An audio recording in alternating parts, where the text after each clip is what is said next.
and welcome to the Dead Chicken Cooking Channel. We're back again. It took us a while to get back, but here we are.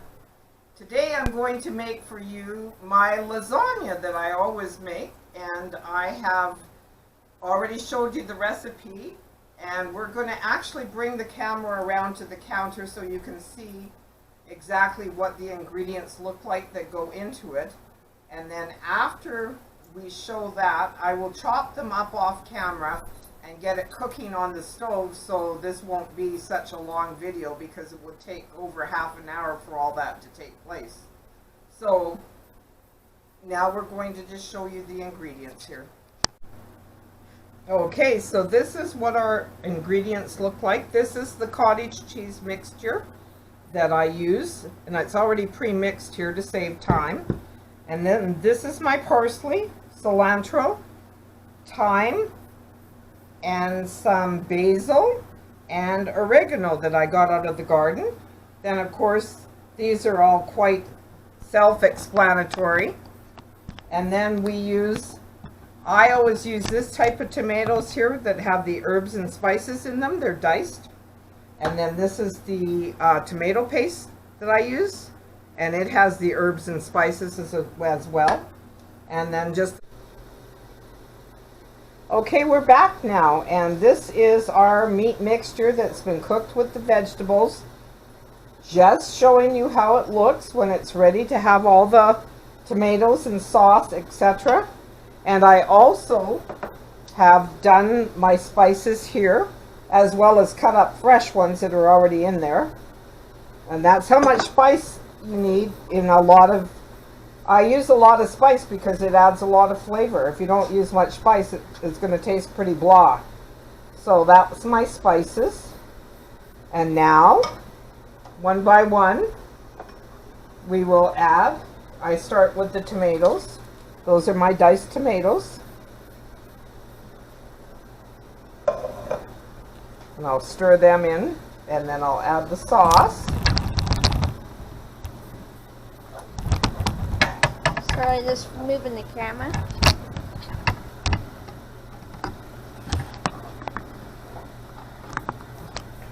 Now the sauce. That's the tomato sauce. In just a minute, I'm getting it all out. Could use this even. I don't like wasting, as you can see. My grandson's getting rather impatient with me here. I'm hungry, that's why. And, oops, the last one is our tomato paste. This makes a nice rich pasta sauce with some meat in it and lots of vegetables. So it's extremely nutritious for you, in spite of the fact that it's going into lasagna. I like to put lots of vegetables in my pasta sauces. And there, I just combine that together, and I'm going to let it simmer on the stove while I slice up the cheese to put on the top and preheat the oven. We're pretty well to the point where we're ready to put this together and put it in the oven. Hi, now we're back here putting our lasagna together, so you can see how I do this. Try not to make a mess.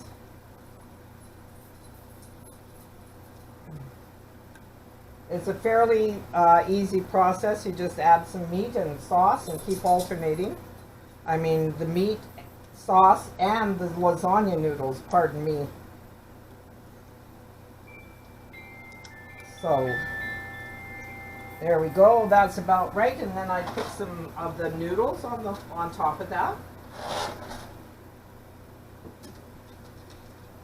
I love these oven-ready noodles. They're so nice to work with.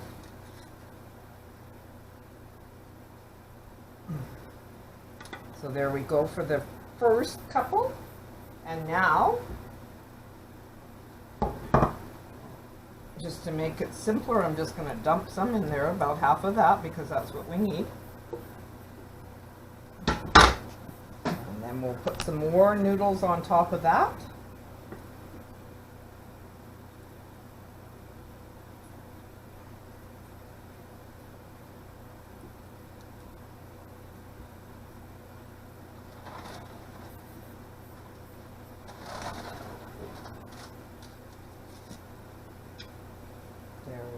1, 2, 3,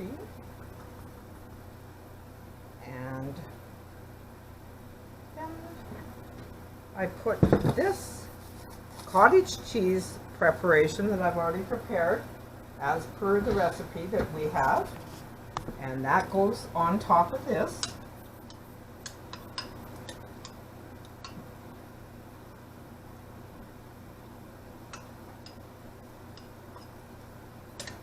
And because I only know what I'm doing when I'm actually making it, I might have had the actual order wrong on the recipe because I was trying to do it from my memory. It's a recipe that I've made up myself, so I believe it. I might have put it in there wrong, so the best thing to do is follow the way I do it here. And then we have another layer of noodles, then the meat, and then the cheese. So you just spread that out so it's nice and even.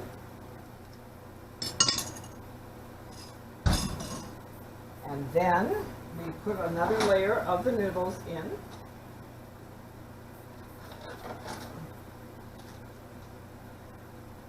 Like so. And then the rest of the meat sauce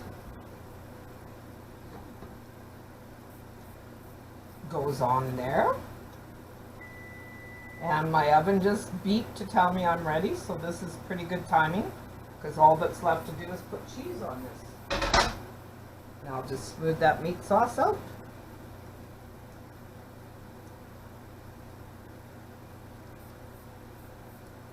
It's too bad you can't smell it. It smells so good. I love lasagna. I haven't made it for a long time because it's a hard thing to make in the summertime because you have to have the oven on and you're cooking for a long time. It just heats the house up.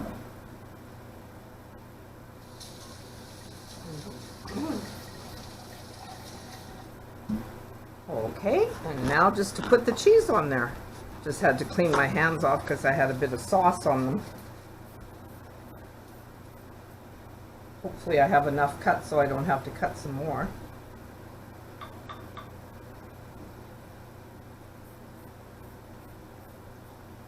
And I slice it fairly thickly, as you can see. Well, this one's really thick because that was my last piece.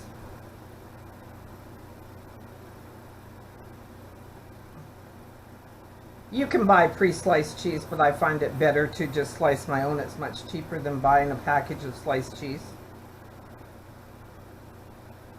We're lucky because our local Sobeys store sells this kind of cheese, which is a little bit, I hate it when you buy those packages and the slices are only about an inch thick. It takes forever to do the top of something like this, but this works out pretty good because they're nice big ones. And so we end up here that I sliced too much, but that's all okay because we can use it. And I'll just put an extra piece there because that's a thin one. And then this last piece here. And it's ready to go in the oven. And then we'll come back and show you what it looks like when it comes out of the oven. Hi, we're back here with our finished product. This is our lasagna. We just took it out of the oven. And as I said in the recipe, you need to leave it sit for a little while to firm up, and it makes it much easier to serve and cut up. Anyways, we really enjoy this. It's a lot of trouble to make it, so I don't make it all that often, but it is really, really delicious. So I hope you try it out and enjoy it. And if you like what you see, don't forget to subscribe. Thank you very much for watching with us today. Bye for now.